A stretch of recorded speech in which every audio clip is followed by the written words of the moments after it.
Today, I want to introduce you to Dr. Varcelius Vaughn, who is perhaps the most central character of the whole story because he is the creator of the dangerous drug MayoMadd, and he is also the father of Vid's crime-solving partner and famed investigative reporter. Dr. Vaughn, a critter, is a brilliant but troubled scientist who is forced to create MayoMadd for the horrific purpose of silencing critter children during their formative years, only to discover that the drug was being repurposed as a mood enhancer and sold by his own daughter V before she changed her ways. But to learn more, you got to read the book, but I'll give you a taste. Dr. Varcelius Vaughn had created MayoMadd illegally to unseal the gills of young critters whose gills had been medically sealed with the approval of their parents to prevent them from being unpleasantly loud, even though that temporary phase was simply a natural part of growing up. But the adults of very valued the muted tones of order, peace, and quiet far above the need for young people to develop in a natural manner.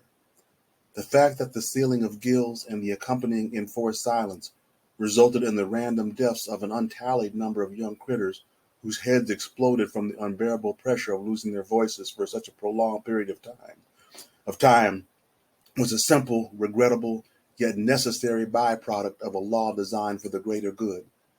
But to Dr. Varcelius Vaughn, this so-called greater good was an abomination that he simply could not stomach.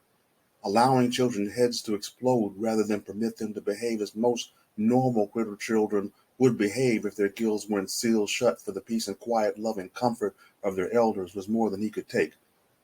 Still, when he was later confronted with the side effects of the drug and with the fact that his own daughter had become a distributor, he became conflicted and withdrawn. His wife, unable to bear the shame of it all, being ostracized and ridiculed by those whom they had considered friends and colleagues, had once tried to take her own life by sneaking outside the bubble and exposing herself to the actual atmosphere of Planet 10, which would have set her on fire in a rage of red flames after about a minute.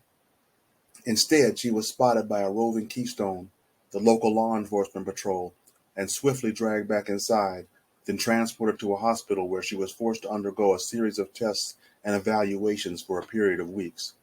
When she was finally returned home, her husband could see right away that she was not the same, nor would she ever be the same again.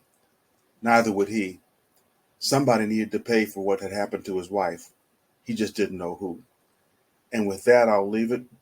We have some more characters coming up leading up to the launch, about four more characters to go leading up to the book launch on July 21st. Hope you enjoyed that reading, and we'll see you next week.